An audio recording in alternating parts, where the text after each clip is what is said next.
Good morning जय जगन्नाथ। आज मुख्य खबर 20 सेप्टेम्बर 2024 10टी गुरुत्वपूर्ण खबर पर नजर रखा। नंबर 1 ओडिशा 2629 पद पर नियुक्ति प्रकाश। ओडिशा सब ordinate staff selection commission Odisha 2629 पद पर नियुक्ति प्रकाश पाई। एने अगस्ट 31 घोषणा कर तेबे यार नामांकन प्रक्रिया आरंभ हो सारी। यही नाम चाकरी आपण बयस 21 ରୁ 38 होता आवश्यक। एसीबीसी परीक्षार्थी 5 वर्ष छाड़ कर एससी एसटी नामांकन कर प्रार्थी 5 वर्ष छाड़ कर महिला 5 वर्ष पीडब्ल्यूडी परीक्षा 10 वर्ष जाए छाड़ मिल। एथिपाई आवेदन कर प्रार्थी मैंने बीडी स्नातक कर जरूरी। परीक्षा अति कम 50% मार्क रखा दरकार। सेपरी एससी एसटी और एसीबीसी परीक्षार्थी 45% मार्क रहा निहाती आवश्यक। आवेदन करने www.ossc.gov.in लगन करूँ। यापर ओएसएससी टीचर रिक्रुटमेंट को 2024 को क्लिक करूँ। नंबर 2 22 आउ एक लघुचाप उत्तर ओडिशा प्रबल वर्षार संभावना। आसंता 22 तारिख में आउ एक लघुचाप सृष्टि संभावना रही। उत्तर ओडिशा प्रबल वर्षा हो पारे। या प्रभाव में 24 तारिख जाए प्रबल वर्षा हो बोली पाणीपाग विशेषज्ञ सतर्क कराई। पुणी वर्षा हेले बालेश्वर और मयूरभंज बन्या स्थिति बिगिड़बार आशंका रही। उत्तर पश्चिम बंगोपसागर और संलग्न पश्चिम बंग में होगा ए जलघुजग प्रभाव उत्तर ओडिशा और पश्चिम ओडिशा 2 दिन भारी वर्षा हो। मिलता सूचना अनुसार बालेश्वर और मयूरभंज जिलार जिलापाल को आउ 24 घंटा सतर्क रहा निर्देश दी जाएगी। से बड़े केन्दुर जिला 5टी ब्लॉक 1160 जन और सुंदरगढ़ जिलार 153 जन बन्या प्रभावित होती।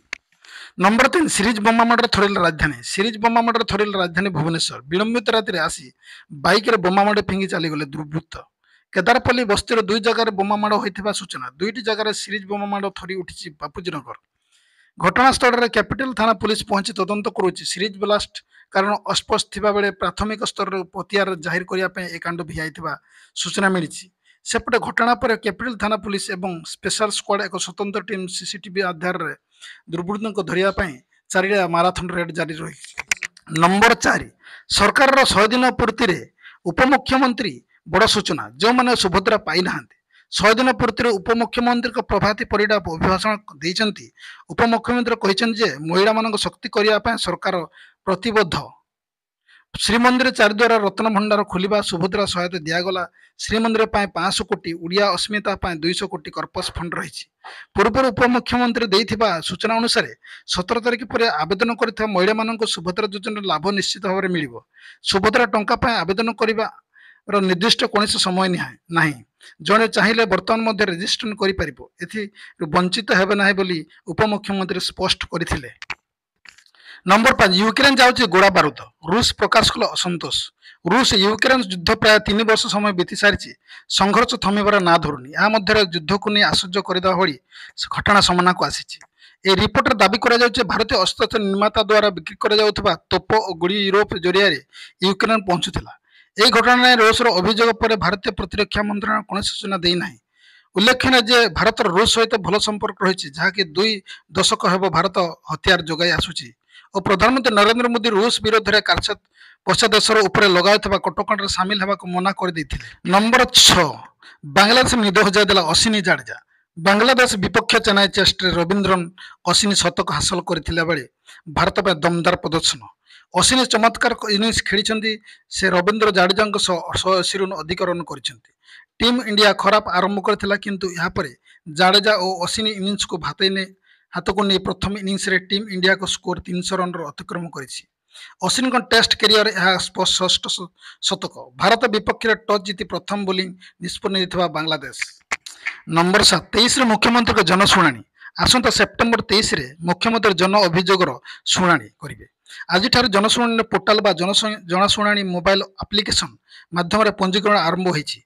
पंजीकृत सर्वाधिक 1000 दरखास्तकारी 23 तारिख दिन 11टा समय को मुख्यमंत्री को साक्षात करने से अभियोग दे पारे। यूनिट 5 भुवनेश्वर स्थित सरकारी बासगृह नंबर VIIIAMR 4 ठारे जनाशुणाणी होब। साधारण प्रशासन और साधारण अभियोग विभाग पक्षर यह सूचना दी जाएगी। नंबर 8 मागणा राशन को नहीं आसला बड़ खबर। 80 कोटी लोक मिल गहम। देशर 80 कोटी लोक एक बड़ खबर आसी। जो मैंने प्रधानमंत्री गरीब कल्याण अन्न योजना अधीन मागणा खाद्य शस्य ग्रहण करुँचे। योजना अधीन सरकार 35 लाख टन अतिरिक्त गहम आवंटन करुँच। ଏହା ମଧ୍ୟ କୁହାଯାଇଛି ଯେ ବର୍ଦ୍ଧିତ ଆବଣ୍ଟନ ପାଇଁ 2025 ପର୍ଯ୍ୟନ୍ତ ରହିବ। ଖାଦ୍ୟ ସଚିବ କହିଛନ୍ତି ଯେ ଶିଳ୍ପ ଆକଳନ ଅନୁଯାୟୀ ଏହା ଗତ ବର୍ଷ ତୁଳନାରେ ଅତି କମରେ 40ରୁ 50 ଲକ୍ଷ ଟନ୍ ଅଧିକ। ଗତ ବର୍ଷର ପ୍ରକୃତ ଉତ୍ପାଦନ 11.29 କୋଟି ଟନ୍ ହୋଇଥିବା ବେଳେ ସରକାର ପ୍ରାୟ 2.66 କୋଟି ଟନ୍ ଥିଲା। ମୋଦି ସରକାର ତୃତୀୟ କାର୍ଯ୍ୟକାଳ 100 ଦିନ ସଫଳତାକୁ ଆଲୋକିତ କରି ସେ କହିଛନ୍ତି ଯେ PMGKY ଅଧୀନରେ ଅତିରିକ୍ତ 35 ଲକ୍ଷ ଟନ୍ ଗହମ ପାଇଁ ଏହା ମନ୍ତ୍ରୀ କମିଟି ଅନୁମୋଦନ କରିଛନ୍ତି।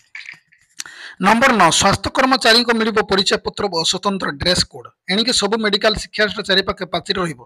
ସବୁ କର୍ମଚାରୀଙ୍କ ପାଇଁ ପରିଚୟ ପତ୍ର ଓ ସ୍ୱତନ୍ତ୍ର ଡ୍ରେସ୍ କୋଡ୍ ରହିବ। ରାଜ୍ୟର ସ୍ୱାସ୍ଥ୍ୟ ସେବା କ୍ଷେତ୍ରରେ ଲୋକଙ୍କ ସୁରକ୍ଷା ନେଇ ଜାରି ହେଲା ଗାଇଡଲାଇନ୍। ପୁରୁଷ ଓ ମହିଳା ଡାକ୍ତରଙ୍କ ପାଇଁ ଡ୍ୟୁଟି ଓ ରେଷ୍ଟ ରୁମ୍ ରହିବ। ସବୁ ସରକାରୀ ମେଡିକାଲ କଲେଜରେ ଫାଣ୍ଡି ବାଧ୍ୟତାମୂଳକ। ସେପରି ଇନଡୋର ରୋଗୀଙ୍କ ପାଇଁ ଭିଜିଟର ପାସ୍ ବ୍ୟବସ୍ଥା କରିବାକୁ ନିର୍ଦ୍ଦେଶ ଦିଆଯାଇଛି। ଓପିଡିରେ 24 ଘଣ୍ଟିଆ ସୁରକ୍ଷାକର୍ମୀ ମୁତୟନ ରହିବେ। ଯେତେ ସମ୍ଭବ ଉଭୟ ପୁରୁଷ ଓ ମହିଳା ସୁରକ୍ଷାକର୍ମୀ ଦାୟିତ୍ୱରେ ରହିବେ। ଗୁରୁତ୍ୱପୂର୍ଣ୍ଣ ସ୍ଥାନ ହଷ୍ଟେଲରେ ଗେଟ୍ ବାହାରେ ଲାଗିଥିବା ସିସିଟିଭି କ୍ୟାମେରା, ଆପଦକାଳୀନ ସୂଚନା ଦେବାକୁ ପାନିକ୍ ବଟନ୍, ଜରୁରୀ ଫୋନ୍ ଏବଂ ଆପ୍ ରହିବ।